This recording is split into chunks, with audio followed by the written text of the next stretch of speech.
S Majumdar চিরোপ্র্যাকটিক Sabita দেবী উনি আসছেন চট্টগ্রাম থেকে আমার গত 3 দিন আগে। তা আমরা ওনার সমস্যা হলো কোমরে ব্যথা, ডিস্ক প্রলেপস L1 থেকে L3 পর্যন্ত।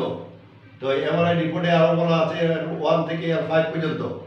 তো আমরা আজকে 3 দিন চিকিৎসা দিয়ে ওনাকে 1 মাসের জন্য ছুটি দিচ্ছি। 1 মাসের জন্য ছুটি দিচ্ছি। 1 মাসের জন্য এই 3 দিনের মধ্যে আমরা ওনাকে দৌড়তে দিয়েছি, ঠিক আছে, হাঁটতে দিয়েছি, উঠা বসা করতে দিয়েছি, সকল কাজ করার অনুমতি দিয়েছি, ঠিক আছে। আচ্ছা, তো এর মধ্যে আপনি একটু এখানে বসেন, তো সরাসরি বসে যান, নিচে বসে যান, হ্যাঁ ওঠেন, 2-3 বার বসে যান, হ্যাঁ পাটা এখানে তোলেন, এখানে তোলে, চাপ দেন, সামনে চাপ দেন, আরো কাছে নেন আপনি, হ্যাঁ সামনে ভাস করে চাপ দেন, হ্যাঁ চাপ দেন, পুরো কোমরের প্রেশার দেন। হ্যাঁ, এই প্রেশার দিতে যে আপনার কোমরে এখন লাগে না। আচ্ছা, ওইটা উঠান, হ্যাঁ চাপ দেন, পুরো প্রেশার দেন, এখন লাগে লাগে না।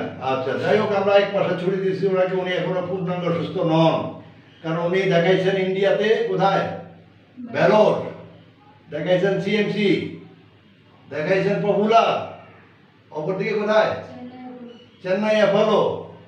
তো বাংলাদেশে কোথায়, চিটংয়ে বহু জায়গায় দেখাইছেন। সবাই বলছে, বাংলাদেশে সবাই বলছে অপারেশন করতে হবে ইমিডিয়েটলি, কিন্তু আপনি অপারেশন করেন নাই, ভালো করেছেন, খারাপ করেন নাই। আমরা বলবো যে উনি অপারেশন না করে ভালো সিদ্ধান্ত নিয়েছেন। ওনার বয়স মাত্র 34 বা 35। তো এর মধ্যে উনি অপারেশন করলে কি হইতো, উনি পঙ্গু হয়ে যাওয়ার সম্ভাবনা ছিলেন, কিন্তু সেটা থেকে মুক্তি পাইছেন। এখন আপনার কাছে মোটামুটি ভালো লাগতেছে কিনা? মোটামুটি অনেকটাই ভালো লাগতেছে।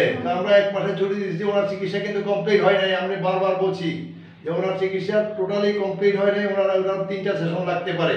3 মাসে সেটা আমরা 3টা দিব, এর আগে দিব না। খোদা হাফেজ।